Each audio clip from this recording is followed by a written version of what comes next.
Yeah, so I'm from the Equality and Human Rights Commission, as we've heard. The Equality and Human Rights Commission is an arm's length body from government, so while we're funded by government, we're independent of it, and that's really important. We're responsible for enforcing these regulations, as well as other laws around equality and human rights in the UK.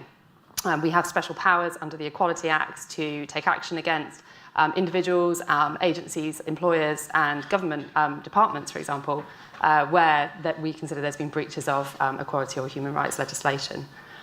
We are just below the threshold for reporting ourselves. I think we're about 240 employees, but we decided to report anyway because it didn't feel right being the enforcers without going through the process ourselves. So we went through the process. And we found that actually we've got a pay gap in favour of women. I think it's about 7 or 8%. I'm really pleased we reported. It has meant that I get about 2 emails a week from disgruntled members of the public asking what we're going to do about discriminating against men. So you can't please everyone all the time. But there you have it. We've heard a lot about what the regulations have achieved so far, and I think there are 2 main statistics that jump out at me as being the whole reason for the regulations and why it's so important that we carry out our enforcement of them. The first is that before they came into force, the government instituted a voluntary reporting procedure where they encouraged employers to carry out their own pay audits and publish similar pay gap information. 250 employers signed up for the programme, so already a small number. Do you know how many of them actually reported voluntarily? 5, actually, I think, but yeah, under 10. So it's not something that people have been doing voluntarily. Another important statistic to me is that a poll carried out actually earlier this year by YouGov of the kind of financial decision makers in a lot of large organisations across various sectors in the UK found that 78% of the people they surveyed agreed that there probably was a pay gap in favour of men across the UK, but only 21% of them believed that there was a pay gap within their organisation. And I think that's probably optimistic thinking. I think it probably stems from the fact that a lot of the time, I mean, I've spoken to a few heads of organisations who say to me they've looked around their board and they see women members and they see women at the very top of the organisation, and they think before they start their pay gap audit that they're going to be fine, and actually the numbers come out and they tell a different story. And that's really what the success has been of the regulations for me so far, is that they've really given employers the opportunity, or really required them to stop and look at what they've been doing, to have conversations with employees across all levels of the organisation, and to really understand what's driving any gaps in their organisations, and hopefully to take some action to deal with it. So as I say, we are responsible for the enforcement of the regulations. There are 2 sets of regulations, one covering the public sector and one covering the private sector. I'm going to focus on the private sector because I think that's probably of most interest here, but just to note that the enforcement powers that we use for public sector are slightly different, but the process we'll be following are quite similar. The enforcement process for public sector, the power behind that sits at Section 20 of the Equality Act 2006, which empowers us to investigate anyone that we suspect of committing an unlawful act. When it comes to whether or not somebody has reported their pay gap data, which is where we're starting, have you or haven't you reported? It's the best place to start as far as we're concerned. The unlawful act will be failing to report your data. I've got a flowchart for you now. I'm sorry, it's not particularly legible, but it sits in our enforcement policy and a copy is available online if anybody's interested in reading it. I wrote it, but I can't promise you it's fascinating bedtime reading. The process we have to follow is set out in statute, so there are a few different steps that we have to go through. Because we're a public sector regulator, it's only right that we give employers a chance to understand that we consider that they've done something wrong and to address that, so we start by writing to all of them. If they don't address the unlawful act that we consider they've been carrying out, we can carry out a Section 20 investigation, again to establish whether or not they've committed an unlawful act. If we consider that they have, we can issue an unlawful act notice, which requires them to take steps to remedy the breach. If they fail to do so, we can go to court for an order requiring them to do so. And if they breach that order, that can be an offence on summary conviction with punishable with a fine of up to level 5, which basically means unlimited. So there are a few different steps that we need to go through. We do have the option at any point, with other investigations, we can offer employers something called a Section 23 agreement, which is where they can avoid going through the rest of the steps of the enforcement process by undertaking to carry out the steps that we're requiring them to undertake. Whether or not that's going to be appropriate in a case where it's a question of have you reported or haven't you reported, as we're going to see, the whole point of the regulations is getting people to report and then to report accurate data. So the remedy for this is report your data and then we can move on. So building up to the enforcement deadline was an exciting time for me personally. I think it was about 4,000, 5,000 organisations that reported in the last week. So it was nail biting. I was originally my worst case scenario planning was for about 4,000 or 5,000 investigations against employers that hadn't reported. So I was very pleased on the 5th of April when we saw that 10,000 had reported. 1,500 of them in the last 24 hours, so right up to the wire. We think about 1,500 employers hadn't reported, and those are employers who have been identified by the government as being covered by the regulations, but who had not reported their data by the deadline. The government collated that information and handed it over to us as the enforcer. And our enforcement started on the 9th of April, so not long after the deadline, when we sent our initial letter to all of those employers, specifically 1,456 to be precise, giving them their 28 days notice that we consider them to be committing an unlawful act and giving them the opportunity to remedy it. And I'm pleased to say that actually we've had an enormous response, which we're actually still working our way through. A really large number of those employers have now reported, and a number of them have also come back to confirm to us that they're not actually covered by the regulations, usually because they're under the 250 employee threshold. So we're coming up, I have to point out the GIF, which I'm really proud of. It makes it all worthwhile when you can see an arrow going up, I think. This is really important. We've got 95% compliance according to that, but actually we're slightly over that now, so it's not looking too bad. It does mean I'm probably going to be able to get a summer holiday this year, so that's a relief. The next step of enforcement is going to be against the remaining employers that haven't either, as I say, reported their data in response to our letter or come back to confirm they're not covered by the regs. And that's actually going to start this week when we're going to send out our draft terms of reference for an investigation to all of them. As of today, we're looking at a couple of hundred employers, but actually that number is going down all the time because we're still getting responses in from our letter. And I think probably by the time we get to Friday, we're going to be looking at potentially less than 100. So for me, this is a real success story with the fact that the regulations and the publicity around them is driving compliance as much as the actual enforcement process.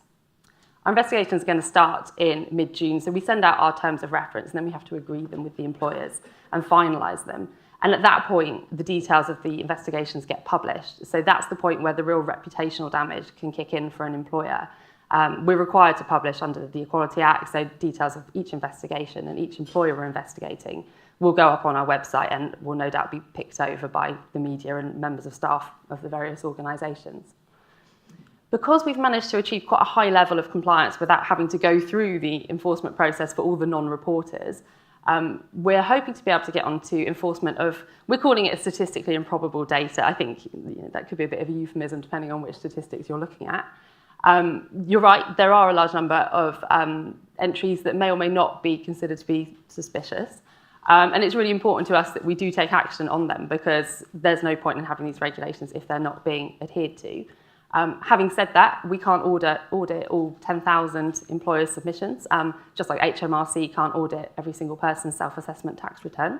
But we are going to be looking at the accuracy of quite a large number of employers, and we're able to do that now that we've got capacity following such high reporting rates.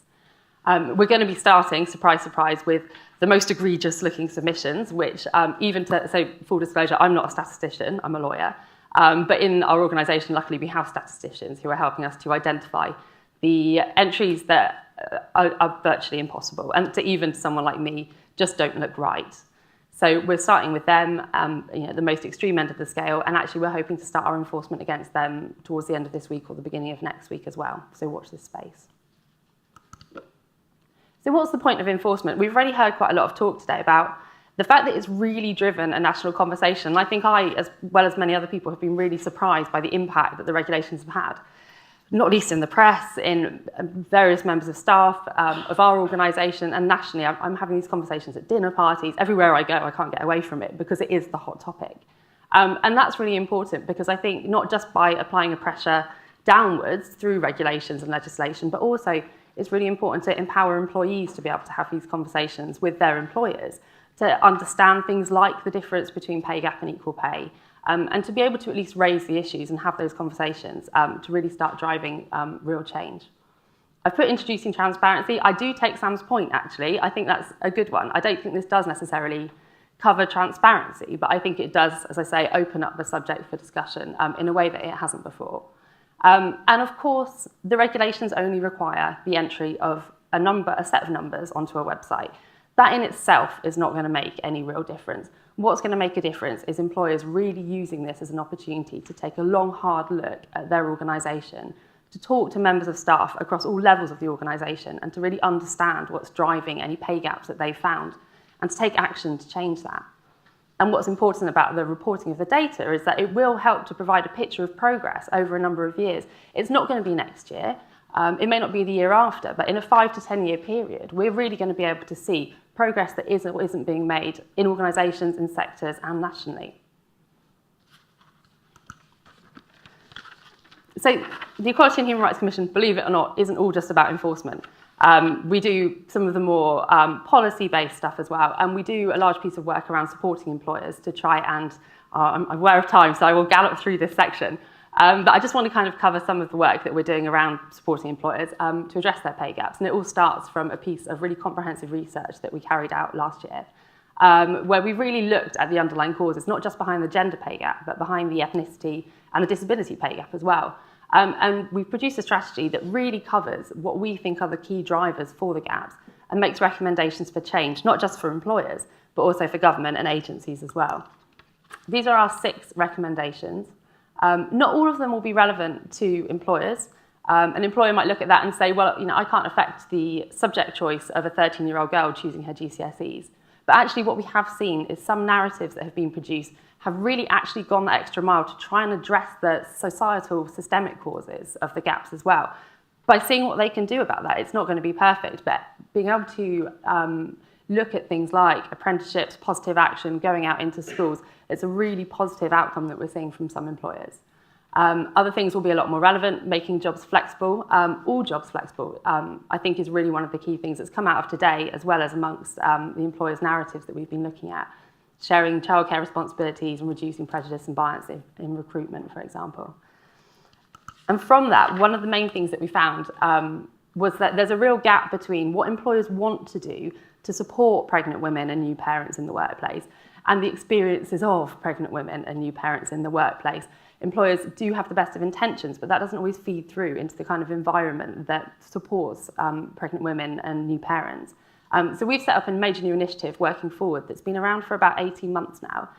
We've got 350 employers covering 1.5 million employees across the UK, covering all sectors and some really big names from banking, construction, some public sector employers, chambers of commerce.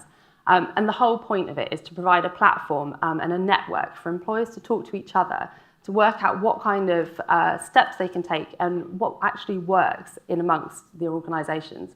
It's not about us being judgmental. We do ask employers to set up, to sign up to a pledge to try and make their workplaces better, but we don't monitor them or check their progress. So it's employer-led.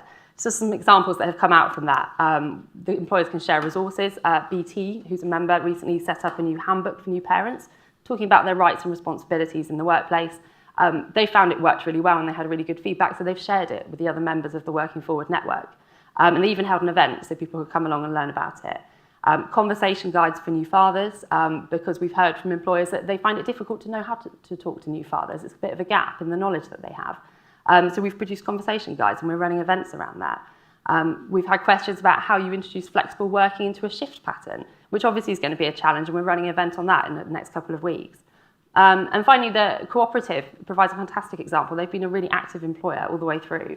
And they've recently gone to advertising all of their roles as being flexible by default. We had a conversation with them recently where they've recently appointed a new communications and marketing manager who was fantastic, was very well qualified, and at the end of her interview, having been offered the job, specifically said that she would take it because they were offering flexible working. And the co-op had found not only was she better qualified than most of the candidates they'd been having recently, but actually the whole pool of candidates that they'd attracted for that role, men and women, was better because of the fact flexible working was there available by default. So I won't spend too much time. I do want to touch very briefly on sexual harassment because I think we're talking about trying to make workplaces the very best they can be for women to support and nurture talent. And I think you would be remiss if you didn't look at sexual harassment policies within your organisation. It's such a major issue. I'd just like to point out some guidance we've got on employers on for their statutory requirements. I'm going to stop there. I could go on forever, but I'm happy to pick up any points during the questions. Thank you very much. Thank you very much, Joanna.